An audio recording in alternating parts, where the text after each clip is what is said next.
Hello, everyone, and welcome today to our last webinar in our Unlocking Animal Data series with Hill's Pet Nutrition. So, as everybody is joining here, feel free to put your name and your organization in the chat. Where all you are from, and we're really excited to have you all here today. Kind of giving everybody just a few more minutes to get in and joined with us. So my name is Tori Fugate. I'm the Director of Communications for Shelter Animals Count, and I apologize in advance. My voice is less than great today. I have what's been going around and fun times with the upper respiratory this fall. So sorry, you're gonna have to listen to this a little bit, but thank you all again for joining us. And we're really excited today. We have a really lively discussion and some innovative solutions to getting some big dogs out of shelters, which is such a hot topic right now for everybody. So I really want to thank everybody that is going to be participating today in our webinar. Thank you to our panelists, and thank you, of course, to Hill's Pet Nutrition for powering this very important discussion. Thank you all so much for putting your information in the chat. Just some overall housekeeping rules for today. This webinar is going to be recorded. So just in case you have to drop out or anything early, it will be recorded. You'll be able to show this to your staff and everybody if you want to after the fact. We'll have a recap up on the Shelter Animals Count website, and we'll be posting on social media as well. So you can look for that there. All your cameras are off. You're all muted. You don't have to worry about that at all. If you have any questions, feel free to put those in the Q&A area. Our panelists are going to be going through and reading those and answering those if there's questions that are specific to their sections. And then, of course, with SAC, I'll be monitoring that as well. And then overall, if you have any other questions, just let us know. So again, thank you so much to everybody for being here today. If you are not a contributing member to SAC, we would love to be able to have your data contributing to the whole overall national story. And your data helps us be able to talk about what is happening on a national level here in the United States with animal sheltering trends. You can see we have publicly available dashboards on our website that you can access at any time. That's based on our yearly analysis that we do. So of course, we're getting ready to wrap up 2025. So we'll be working on that report as soon as we have all the data in from 2025. So you'll be hearing a lot from us, at the start of the year about getting your annual data submissions in. So be looking for that. If you are a contributing member, we also have member exclusive dashboards that are available to you in your portals that you can access. We have a new comparative analysis dashboard that we launched a couple months ago, where you can see how your organization fits in on a regional level, a state level, national level, and see how your organization falls within intakes, outcomes, adoptions, whatever you want it to look at. You can use these reports for analyzing all the trends of your shelter, being able to inform policies, ordinances, budget discussions, everything like that. So if you ever have any technical questions, feel free to reach out to our team about those dashboards. What we provide are two yearly reports that we do. We do our mid-year report analysis that came out this year in July, and then we will have our year-long analysis that will come out in early 2026.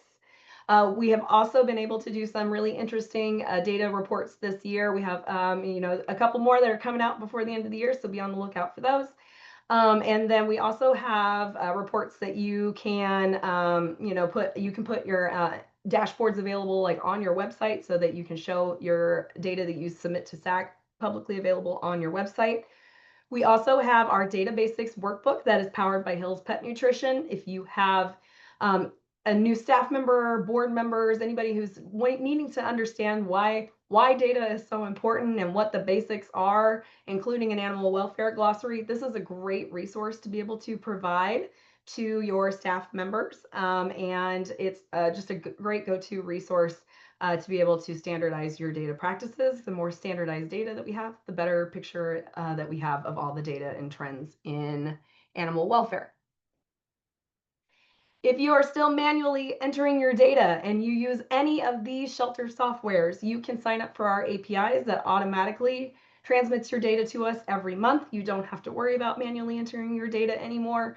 If you don't use one of these softwares, you use one of the other ones. We are always working on advancing those APIs, getting more software signed up for that. And then new for Chameleon users, we now offer a secure SFTP-based process for data submission that you can submit a monthly summary to us via spreadsheet. So if you are interested in doing that, if you're a Chameleon Shelter, you can reach out to us and we will be able to help you get that set up. And we use an advanced scientific model that we launched in 2024 to be able to report on the analysis that we receive. It's thanks to your data that we're able to do this. We only report on aggregate data. We don't do any individual organization data.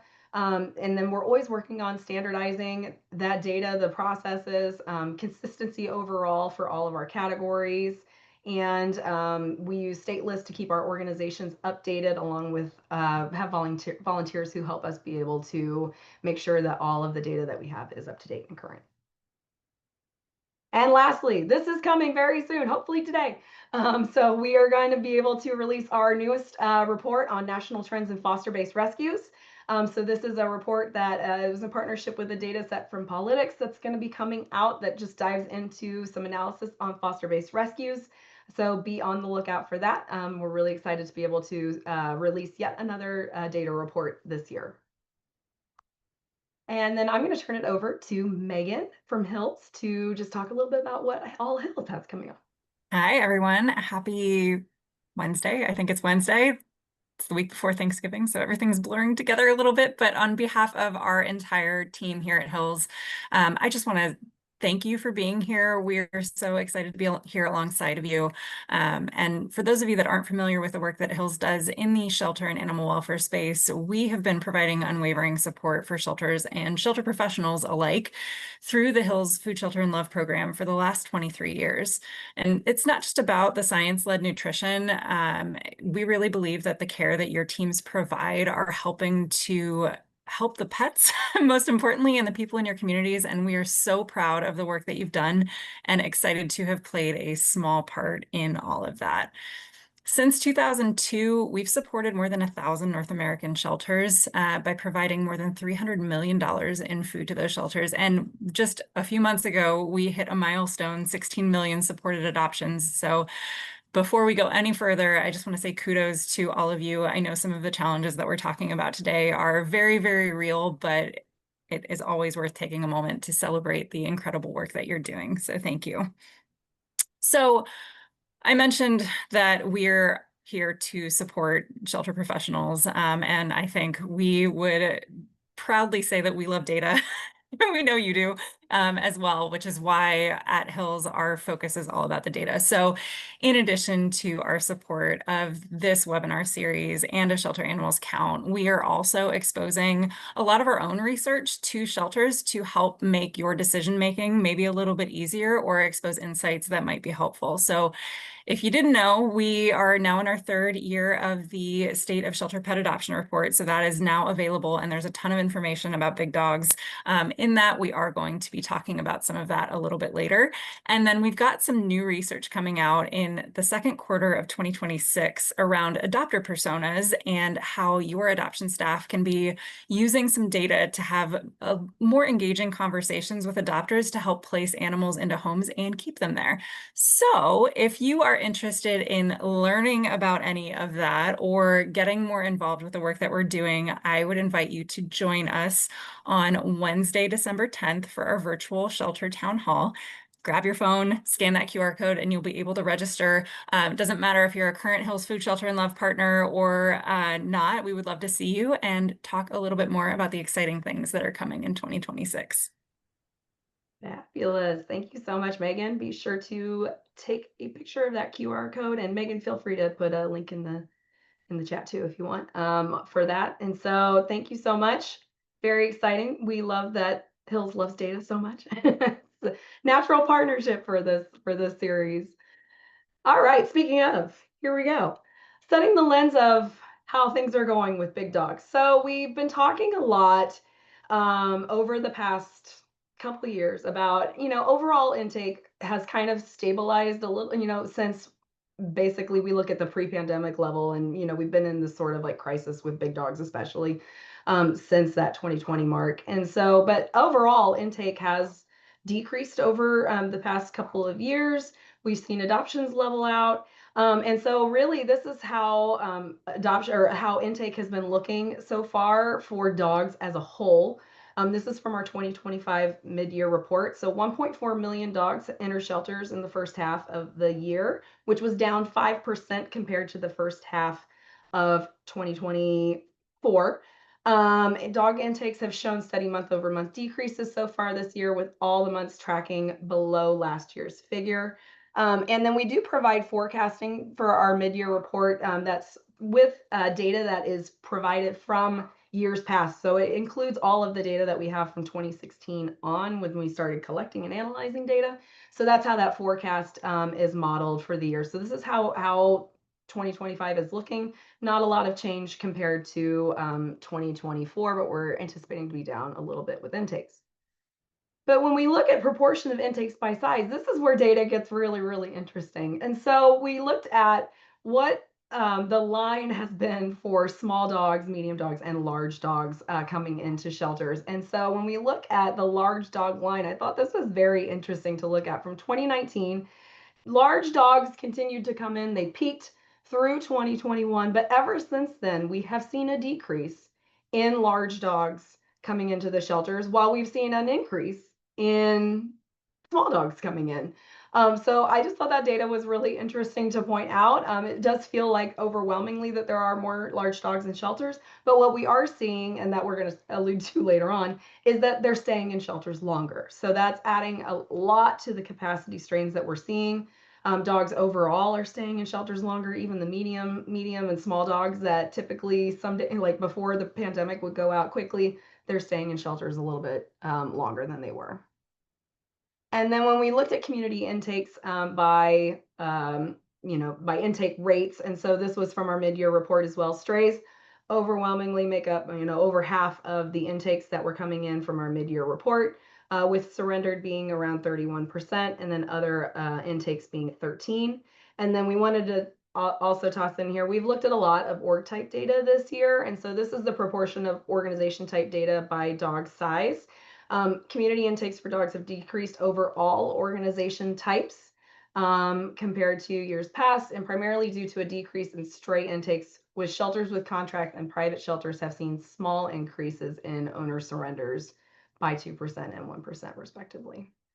And I want to pass it back over to Megan, because when we talk about all the big dog data and seeing all of these large dogs coming in, we have to always keep looking at, okay, so what are some opportunities that we may have that we're not looking at every single day? What are some opportunities that we have to get big dogs out of shelters? Yeah, that's a great question, Tori. And one of the things that we dug into with our 2025 State of Shelter Pet Adoption Report that came out earlier this summer, and what we found was some really good news. So younger generations are reporting that they are more likely to adopt the large dogs. While that likelihood of Gen X and the baby boomers has remained flat year over year, you'll see the growth in likelihood among the younger generations. And initiatives like the ones you'll hear about today can really, really help move the needle and hopefully overcome some of the challenges that are perceived when it comes to large dogs. So, while these younger Americans are more likely to adopt the large dogs, there are several factors that we also identified that are illustrating the challenges and perception issues limiting these placements. So, while personal preference around the size of the dog or the type of the dog and perceived costs around caring for those things that are pretty concrete, like large dogs eat more food, it's pretty standard, those are always going to go and be taken into consideration. As you move down this list, there are many factors here that could definitely be quelled with awareness efforts and education. So hopefully some of the programs that the amazing folks on this call are going to talk about today will spark an idea that turns into something that can work for your community. Great. Thank you so much, Megan. So there's a question in the chat about some makeup of categories of stray and surrendered and everything. If you go to our mid-year report, we did dive further into some, more or not organization type, but like size of dog data. And we are going to talk a little bit about some more of that later on in this presentation. And so it does have a little bit of analysis in there. I'll be able to put the link in the chat to the mid-year report. So overall today, our big theme is how do we get more big dogs out of the shelters? And then also how do we decrease length of stay? Because that is the big thing that we're seeing with dogs staying in shelters longer. And so we're going to be talking about a lot of creative solutions today and creative ideas that shelters around the country are doing, as well as national organizations. And I'm very excited today to welcome Dr. Lisa Gunther to this conversation and talking a lot about short-term fostering and just foster care overall. There's some really amazing things that's happening, and you are just doing such amazing work right now in this area. And I'm really, Thanks. really excited to have you here today. And I'll let you take it away and introduce yourself and all the work that you're doing. Thank you so much, Tori. Yes, thanks so much for bringing me on today and chat about the work we're doing. My name is Lisa Gunter, and I'm an assistant professor of animal behavior and welfare here at Virginia Tech. And I'll be chatting a little bit today about future directions of foster care and what we're finding so far. Next slide, please. Awesome. So everything that I'll be chatting about today is, well, except for the hybrid fostering, which is our newest research, is here in this research paper, which is open access and published in Peer J. And you can do the animation, Tori. And I want to make sure that I give a huge shout out to my graduate student, Grace Phillips, who led this review of companion animal foster caregiving in the shelter. And really, it is everything we know so far about fostering from the scientific literature. And there's so many good takeaways, and I'll be talking about them today. Next slide. All right, so what do we know about foster care and its effects on dogs' proximate welfare, or what they're immediately experiencing? Next animation. Awesome. So first off, we know that when dogs go into a home, it reduces their cortisol levels. Whether that stay is simply one night, or a week, which is a paper that will be coming out shortly, we know that it can reduce dogs' stress levels compared to those measures in the shelter. Next animation. But we also know that not only does it reduce dogs' cortisol levels, but it actually helps them get longer periods of uninterrupted rest and just spend more time resting compared to their life in the shelter.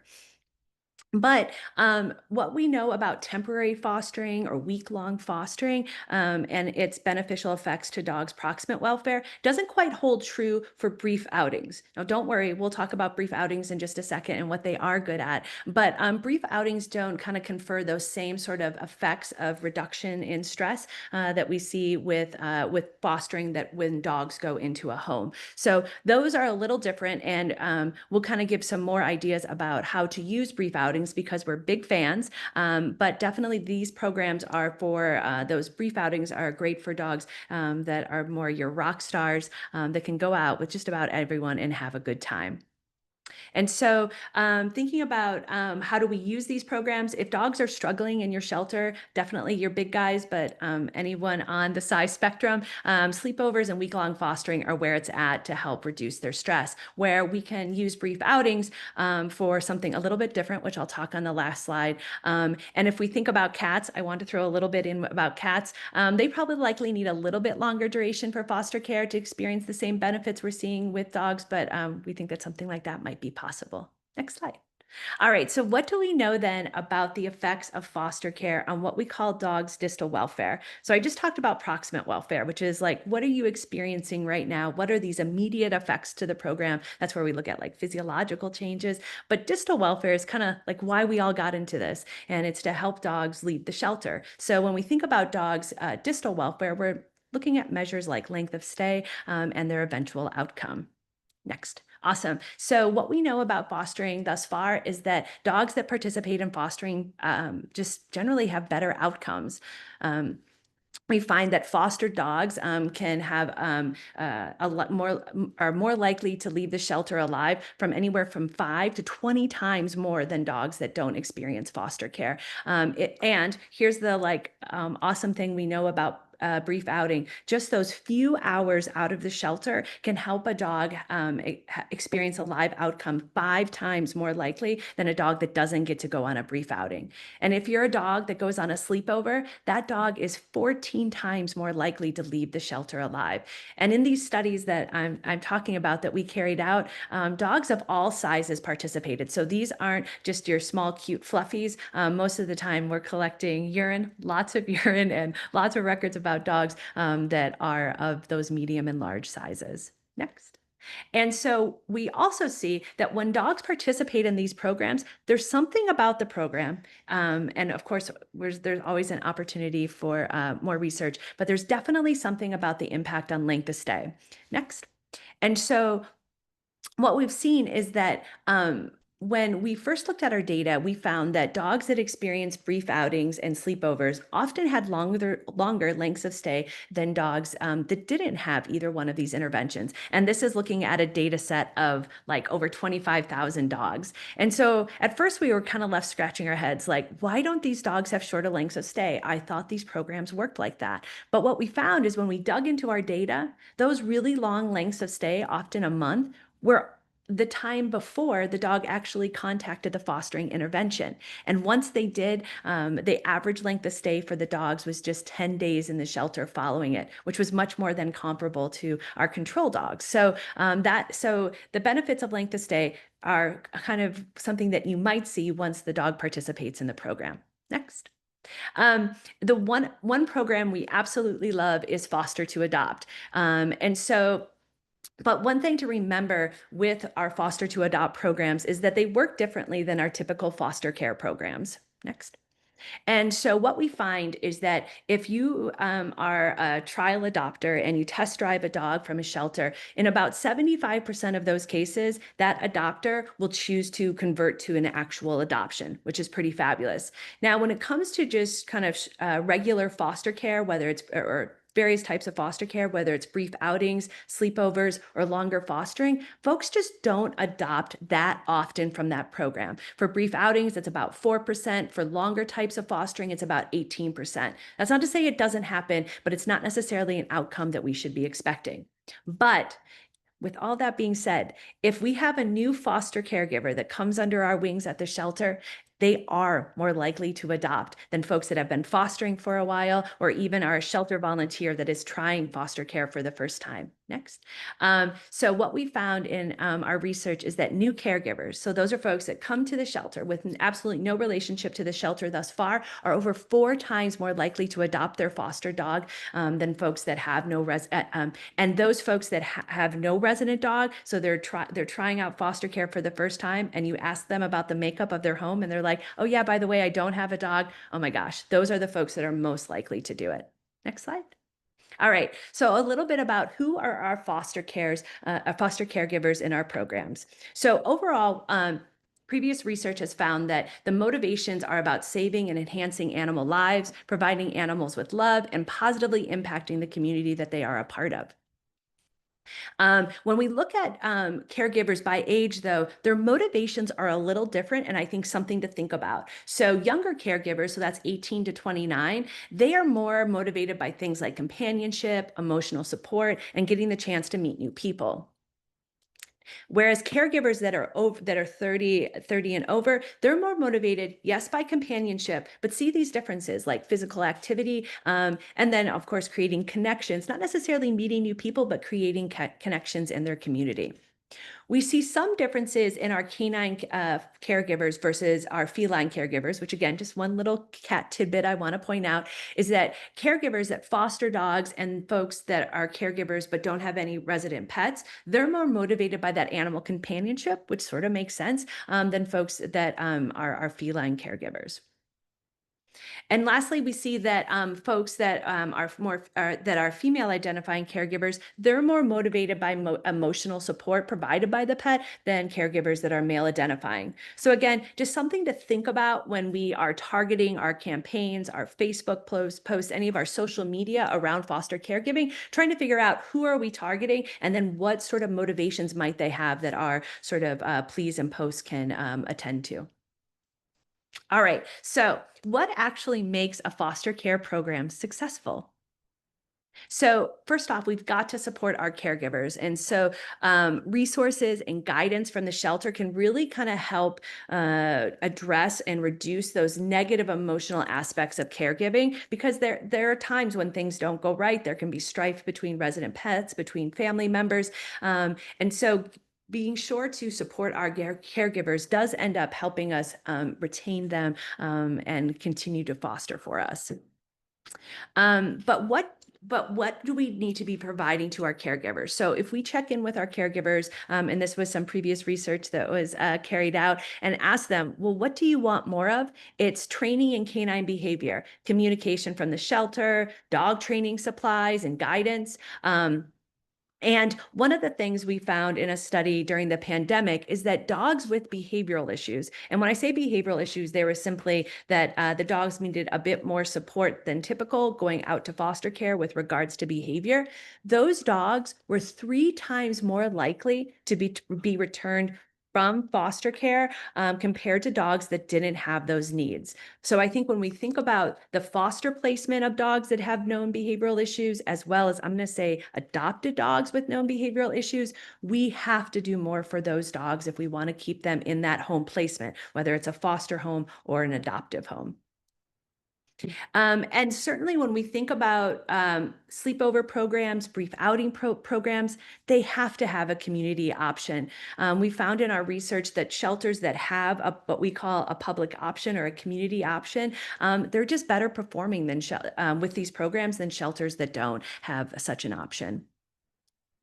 And we absolutely, I think one way we can help reduce length of stay is making it very easy for potential adopters to meet and adopt our dogs that are living in foster care. So during the pandemic, we took a look at some policies and procedures that were related. Again, this is just correlational, but related to shorter lengths of stay for dogs in those shelters. And we found that when shelters allowed potential adopters to meet dogs at the homes, and when I say homes, I just mean generally like in the area of the caregiver, those dogs, those shelters had dogs that had shorter lengths of stay. And also if the shelters allowed adopters to pick up the dog directly from their foster home once they decided to adopt, those dogs also had shorter lengths of stay. So we could probably guess that these sort of policies are really wrapped up in making it easy for the dog to just be seen and go home. And so the way, if we can reduce barriers and kind of make it, kind of reduce some of these logistical concerns, I think the dogs can have these shorter lengths of stay that we're seeing. All right, so I kind of want to wrap up this sort of review thinking about what sort of practices you should be engaging in with your foster care program. So first off, when we think about brief outings and sleepovers, I just really want to drive the point home. You've got to have a public option. We know that outings can increase a dog's likelihood by 5 times compared to a dog that doesn't contact that program, and sleepovers 14 times. With brief outings, we find that those are the programs that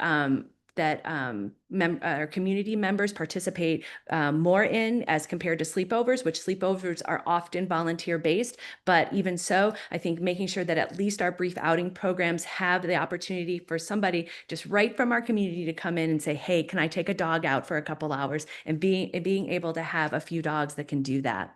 If we're thinking about our dogs that are struggling behaviorally, and I think for certain, I mean, dogs of all sizes, but certainly large dogs, that's where we want to, if anything, use a sleepover, not a brief outing, but also making sure that if we place that dog in a sleepover, that we are providing support to that foster caregiver. Next.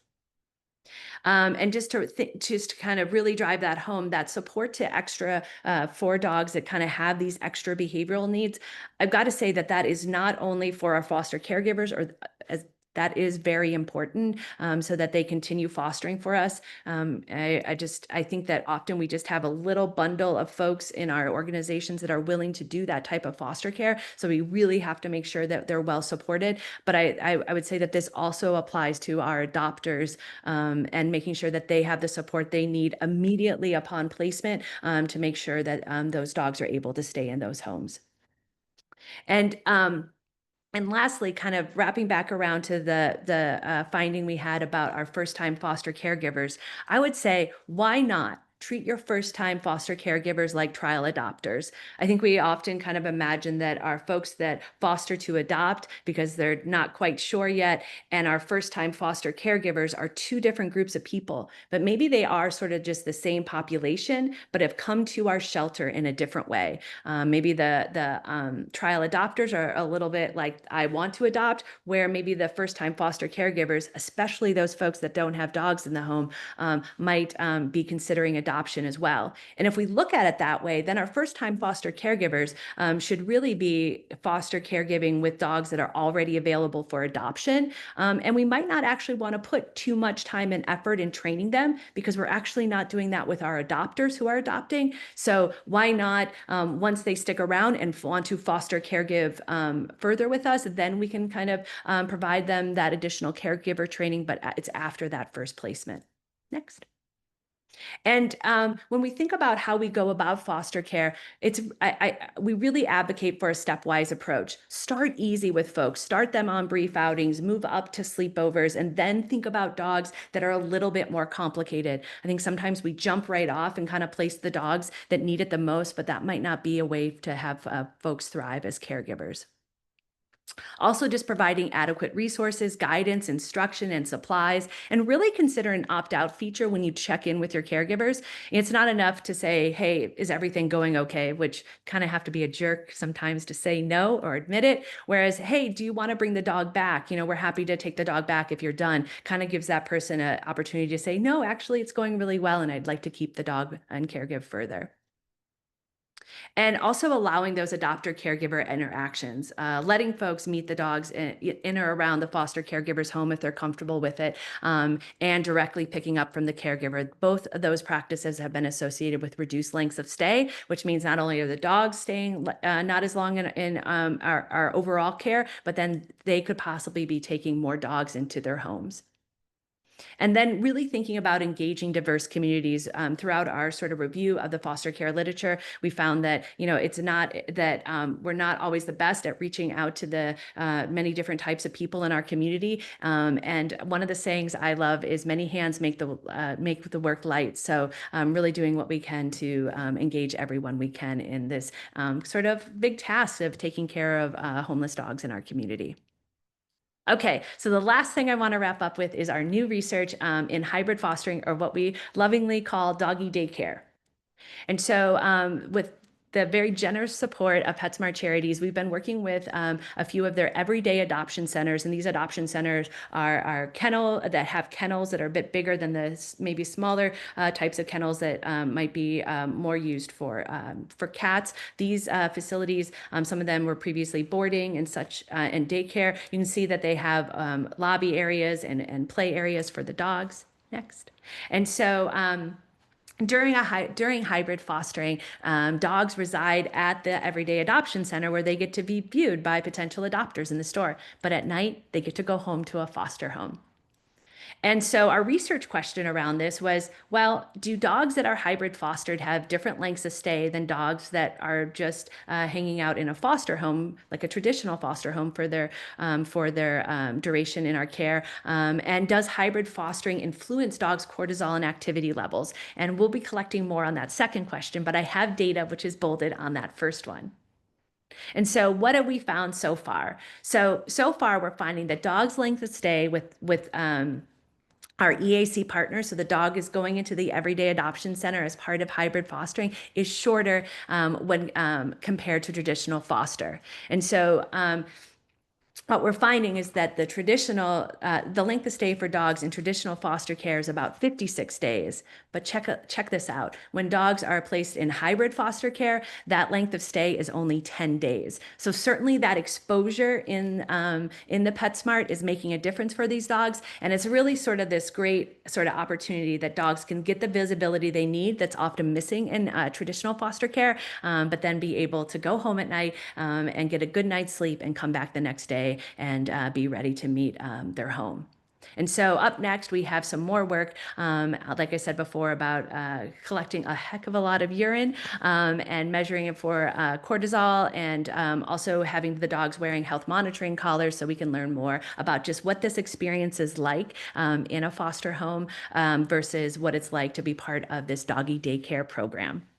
So with that, I'll wrap it up, of course. And these are a couple of photos we took during a recent data collection with one of our EAC partners. And then also you'll see and I included this one because Tori and I talked about it. There's this really fabulous report card with Rudy, who, as a Great Pyrenees owner, Rudy was, I loved Rudy. And so, but you can see how awesome a report card is to really show off the dogs and help people learn more about these dogs and what they're like in a home.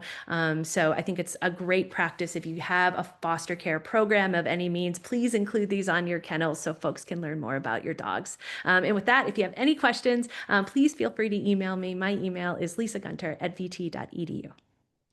Thank you so much. I love how Chris said, he's like, I love how psyched you get when you're talking about this research. It's so true. Like you can tell it's like there's such excitement in a lot of these and in so much of this area and your work. And like you actually Thanks. get to see these like concrete examples of shorter length of stay and animals getting out the door. And I love that last example because it is true. Like sometimes it's like they go to foster and then it's just like out of sight, out of mind. This actually like brings them back into the fold. They get to be seen by people every day that are shopping there.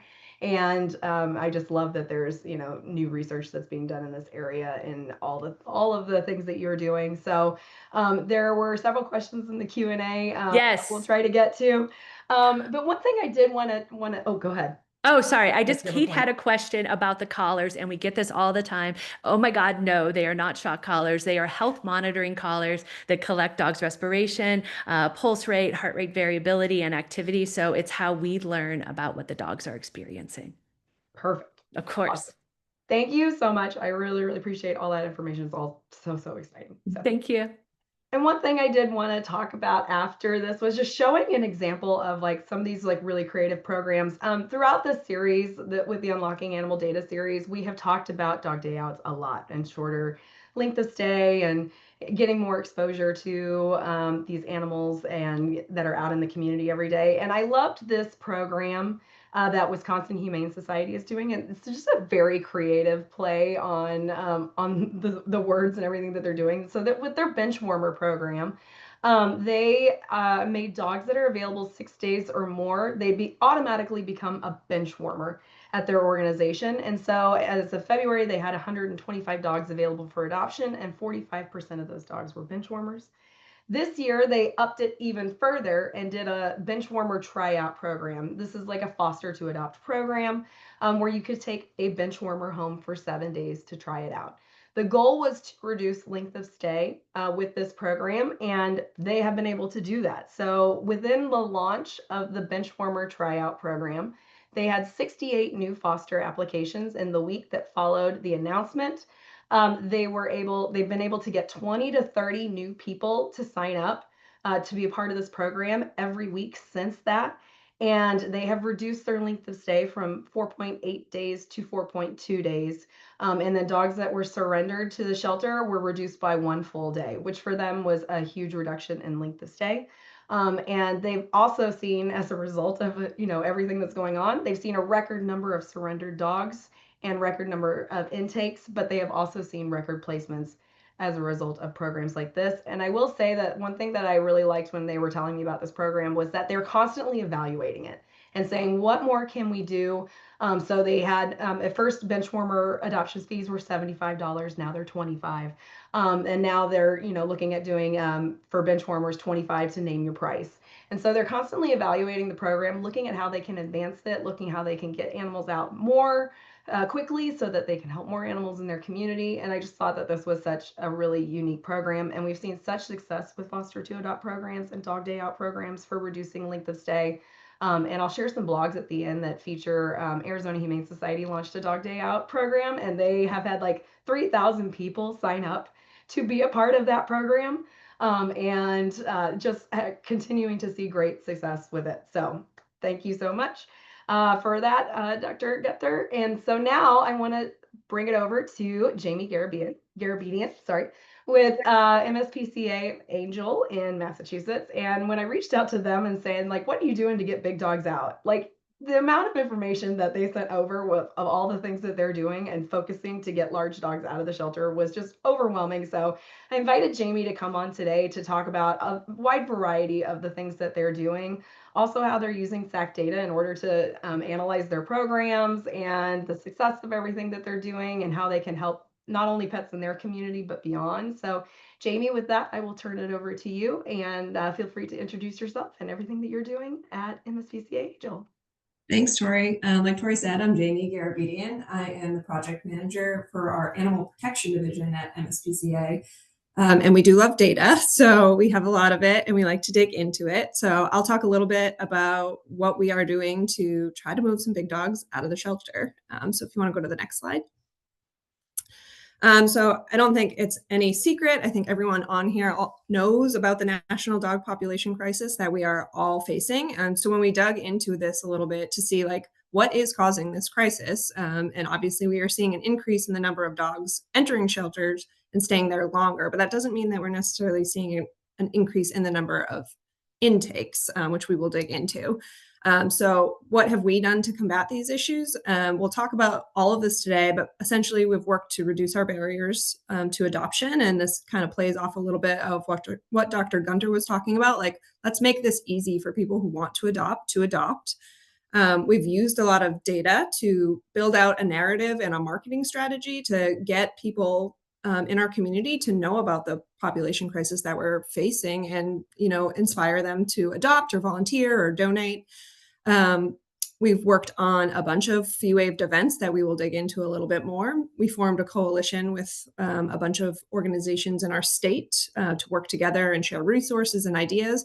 And then we've been analyzing the results, which I will share with you. Next slide. So again, what is driving the current crisis? And again, spoiler, we've already talked about this, is not the intake numbers. So there's a number of factors that we could analyze for days about why we're seeing this overpopulation crisis, and it varies. There are labor issues, as much as we would like to control this. We know that salary rates are not keeping up with inflation, and that is just something that we cannot help. The economy is tough right now. The economic climate is really rough for people. There is a veterinary shortage, which makes it really hard to get veterinary care. There's a lack of access to affordable veterinary care, which is really compounded with all of the other things I just talked about. And there's a decrease in adoptions and outcomes.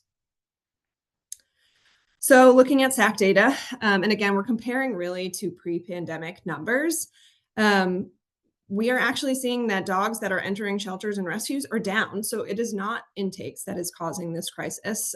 We are 14% down, or in 2024, we saw that we were 14% decrease in intakes than we were in 2019. And as you can look to the right, that's really of all sizes, we are decreased. So it is not the intakes that is causing this problem. In 2024, 2 million dogs were adopted. So let's compare that to what pre-pandemic numbers were. Compared to 2023, it's decreased 1%, so it's not crazy. But if you look back to 2019, we're down 13%. So again, it's not the intakes that are causing the issue. It is the outcomes. We are not keeping up with the number of intakes. The outcomes are not keeping pace, and that is the problem. And then when you look at length of stay, it gets even more challenging. So if you look back at pre-pandemic levels, you can look that dogs of almost all sizes were in the 9 to 10, 11 day range for length of stay. And now when you look at 2024, it's increased substantially, and large dogs have almost doubled. So again, it goes back to that dogs are entering shelters, and especially large dogs are staying there longer. So they aren't getting adopted as quickly. Next. So how do we solve this? And that's the thing that at the MSPCA, we have dug into a lot. So we know there's a lot of things we can't control. We can't control the economy. We cannot control the vet shortage as much as we try, especially at MSPCA. Obviously, we also have a large we have many veterinary hospitals, and we are constantly recruiting for veterinarians, but we can't control that. But what can we control? So we can control access to veterinary care. Some of us, those of us who are fortunate enough to have veterinary resources, But what we can all control is reducing barriers to adoption, or making sure that our adoption policies are as easy as possible. They make it as simple as possible for people who want to adopt to come into our shelters or come into our rescues and adopt a dog. So how do we do that? And again, we know we just like to add this little line at the end that we know, like, you can't keep doing the same thing. So let's reevaluate what we are doing, what's working, what's not, what is not working, and how do we change those things. So at the MSPCA, we really took a deep look at how are we conducting our adoptions, and is it working? What could we be doing better?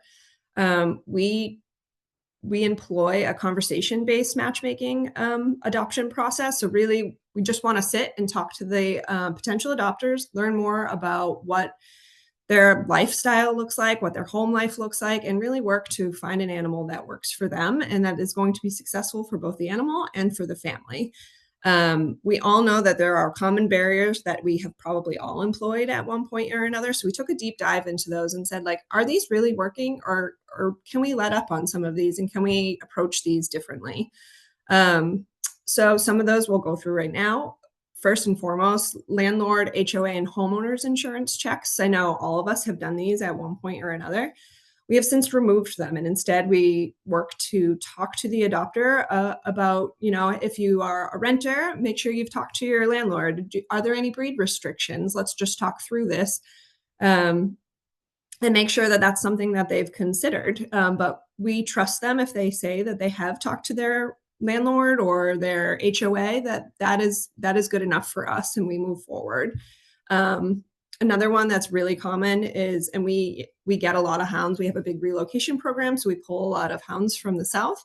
And a common thing that we all used to say is that if it's a really vocal dog, they can't go home to an apartment. But as we all know, apartments aren't all created equally. Maybe you only have one neighbor and they have a loud dog as well. Maybe it's a very dog-friendly apartment and all the dogs are barking all the time and no neighbors are concerned at all. So again, it's really just a conversation. We make sure that the potential adopter knows, like, yes, this dog is vocal. He's likely going to bark during the day. He or she is probably going to bark when the mailman comes. But if that is something that the adopter is comfortable to take on, we approach it as, they are adults. And if that is something that they are aware of and comfortable bringing into their home, then that's great. Another common barrier that we have since removed is,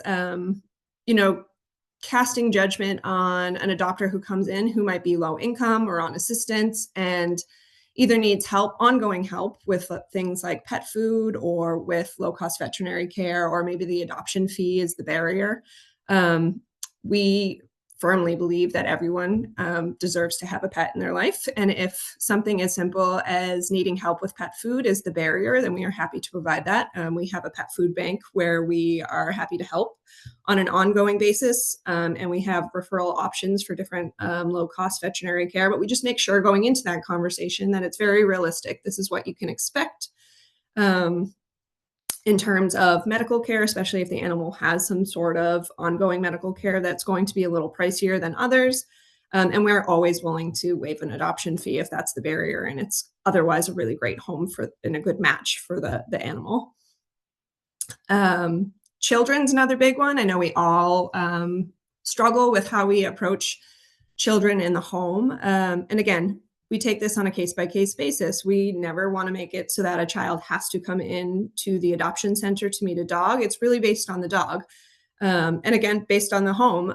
So we don't like to make any broad statements about, like, this dog can't go home with a child under 12, or all children have to come into the adoption center. It's really a conversation. What is this dog's personality like? What is the child or children in the home like? And let's just make a good match from there. And we've moved away from making the child come to the adoption center for all meets. That's not necessary in a lot of cases. And we can make it easier on people who are able to come during school hours and bring the dog home, but maybe their child can't come in. So we've removed that barrier and really just tried to talk to the family and work with them as best we can and make sure that it's a good match. And similarly with dogs in the home, not all dogs are the same, as we know. So there are some dogs that do require that a resident dog should come in for a meet, but not all. And if it's a very dog-friendly dog at home and a very dog-friendly dog, we just make sure that we counsel through what that should look like, what that introduction should look like. And we really just work with the adopter on what they're comfortable with and try to make sure that they have the support needed. So whether that means that we do follow-up calls to walk through the introduction, whether they want to bring their dog in, it's not a one-size-fits-all. And we've really tried to work to remove the barrier of having to bring your dog in for every dog meet, because we know that can be logistically challenging sometimes. Another common one is that animals in the home have to be altered, or we have to provide proof of vaccination, or that we have to do vet checks. Again, instead, we really just talk about like, what are the benefits of altering your dog? What are the benefits of ongoing vaccinations? And making sure that it's very clear, like, that they can access resources to get vaccinations moving forward, that if they were interested in altering their dog at home, that we can help with that. And just talking through logistically, like, what that should look like. And if their dog is not altered, the reality is we're not sending home an unaltered dog. So it really doesn't, there's no risk involved in that. So as long as we feel like we have walked through what the benefits are and have offered resources, we sort of leave it at that. And last but not least are animals as a gift. I know this is a big one, especially coming up around Christmas time. We have moved away from not allowing animals as a gift. It's something that we did a long time ago. We have removed that barrier. But again, we feel like we need to meet adopters where they're at. And if they want to bring home an animal for their child for Christmas or a birthday, we want to walk through what that should look like, what that introduction should look like with their child or whoever the gift is for. And really just making sure that, again, that they have support if they need it. They know that they can call us if they're experiencing a challenge. And again, if it's not working out, that we are here as a trusted resource, and that the animal can always come back to us if it's not as good of a match that we think it is when they are leaving. So with that, after removing the barriers, that was one part of the challenge, but then we needed to think about, okay, how do we get more adopters in the door? We can remove these barriers and make the actual process easier, but how do we get people in and excited to adopt?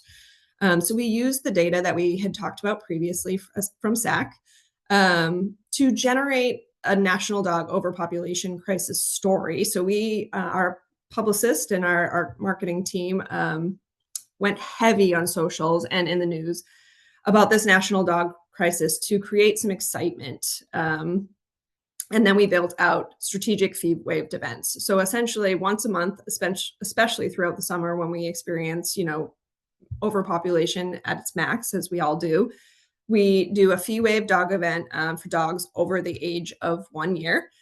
And they're really popular. We waive the fees again for dogs over 1 year old and large breed dogs, which is most of what our population is. We pair them, especially when we're doing a big transport from a partner across the country that, especially is realizing some capacity issues, or if we are helping with disaster relief, to make sure that the news is really covering what we're doing and covering the event. And then we just keep hammering it home with the news on socials throughout the year. If you Google MSPCA and National Dog Population Crisis, you will see it everywhere. So we are making sure that anytime we are hosting these, we are tying it back to the dog population crisis and making sure that our community understands really why we are waiving these fees and why we're trying to get adopters excited. Next slide. And the question we always get is, are we concerned about fee-waived events? And the answer is no, we are not concerned about them. People really responded to the message in our community. We actually see, usually we do a week-long event. We started on Monday and it goes through Sunday. And what we actually see is the weekend before, when fees are still in place, adoptions spike. People are so excited to get into the adoption center. They feel like we're at capacity. They want to help. There's a dog they might see their eye on and they're worried like the dog's going to go during the event. So they come in. And not only do our fee waive dogs go, but even the dogs who wouldn't have been part of the event get adopted as well. So we see a really big surge in adoptions the weekend before our events.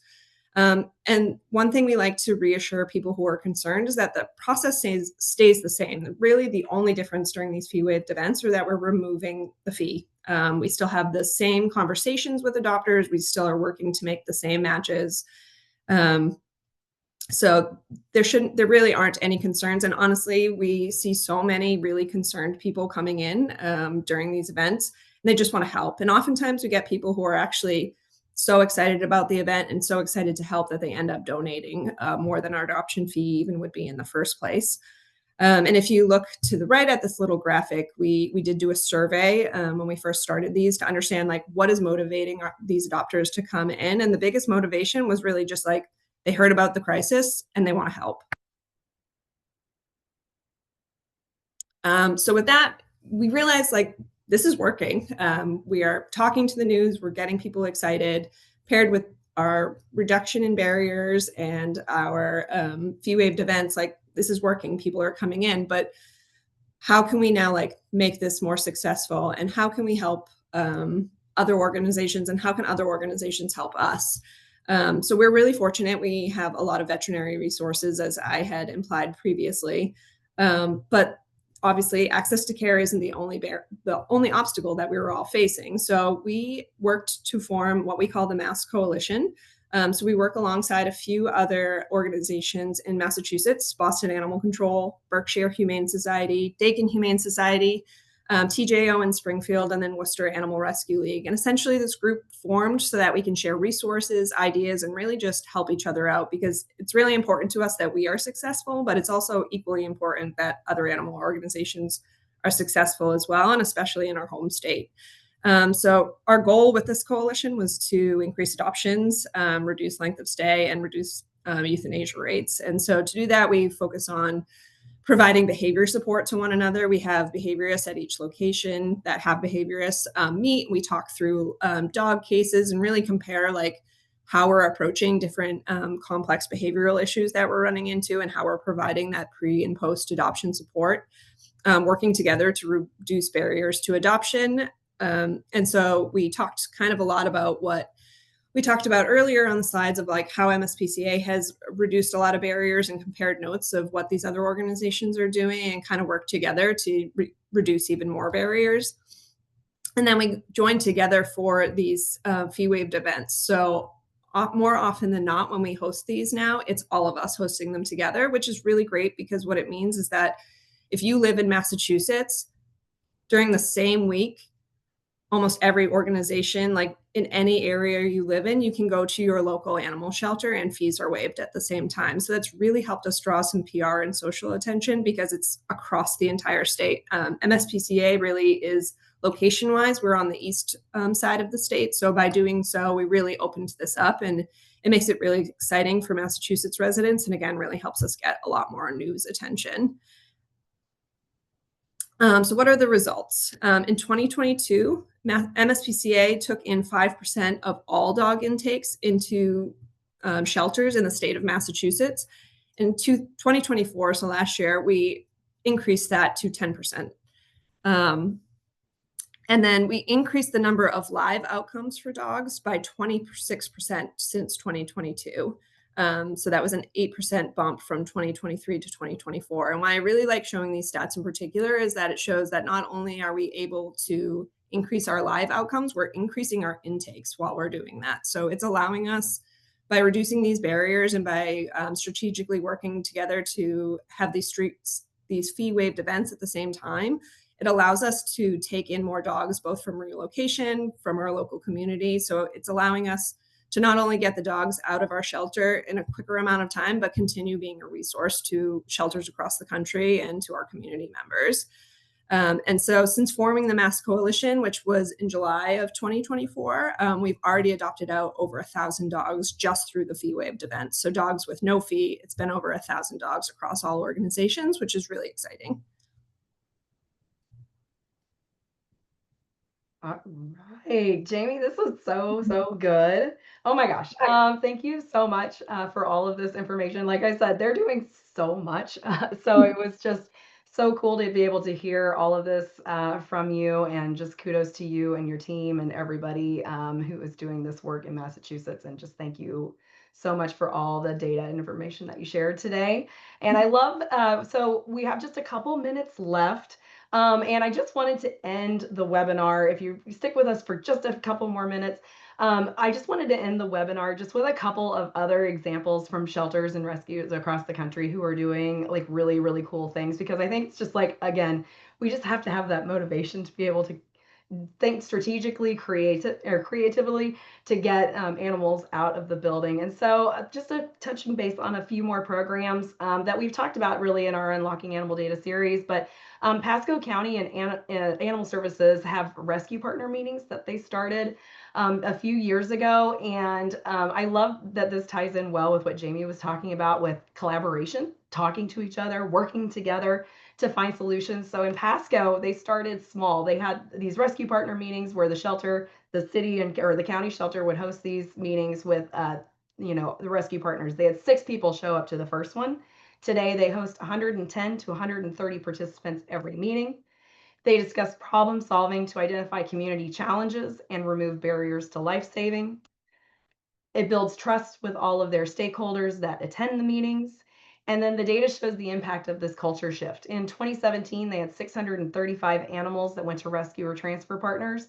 And last year, they had almost 2,000 animals that went to rescue transfer partners in their area, more than tripling the direct impact of this collaboration. And that represents 48% of all their live outcomes actually got transferred out and went to rescue partners. So I love that collaboration is playing such a huge part in getting animals out of the shelter. Another program that we have touched on in a past blog is the Williamson County Regional Animal Shelters Finder to Foster program. We've talked about this a lot today, but with their program, they have a variety of different ways that you can help. 72 pets in 2022 and 2023 participated in the program when they launched it. And then the following year, 113 pets participated in the program. And so far this year, this was around the time of August, they had 143 pets that participated, indicating the program is growing and they are seeing increased awareness. Riverside in California is doing a lot to expand their community access. But one thing that they did was they decided that they were going to shift their adoption hours in April of this year, moving from being closed on Sundays to closing on Mondays instead. So they opened up another weekend day. Adoptions increased immediately, and following that success, they immediately had plans for extending to evening hours and making adoptions even more accessible. And Dr. Gunther mentioned that they have actually worked on their field services or their dog day out program as well there. And so they're just doing so much to be able to get the community helping them and getting them in to adopt, and opening up that weekend day has helped increase their adoptions significantly.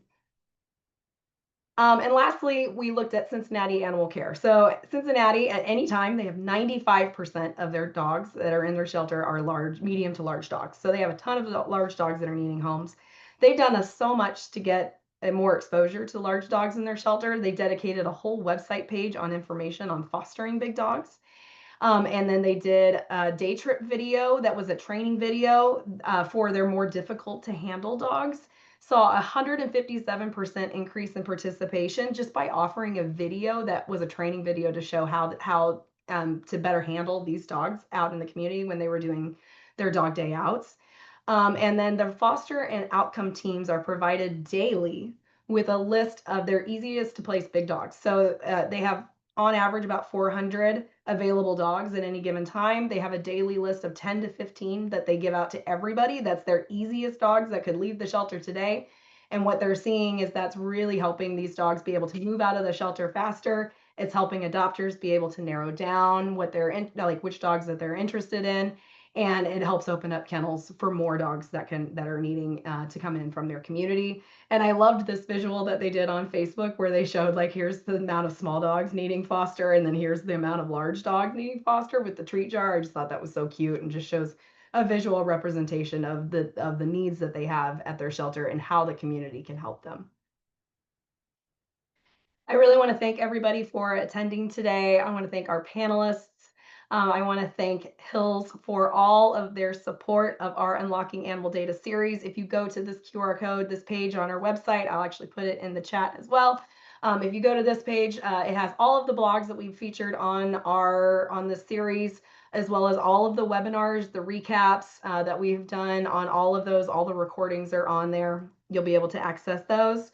And here's all of the webinars that we have featured this year. Again, we're going to put this recording up there as soon as it is available, and the recap. And then we do have blogs that were featured as part of this series as well, that you can get more information on some of the things that I even just talked about. And then lastly, if you are not subscribing to SAC, if you're not reporting to us, we would love to have you and have your support, and be able to have your data that can contribute to the national story and all the data that you've seen here today. Thank you again to Jamie, to Dr. Gunther, to Megan, to everybody for attending today. Thank you so much to Hills for their support of this series, and I hope that everybody has a fantastic rest of your day. Thank you so much, everyone.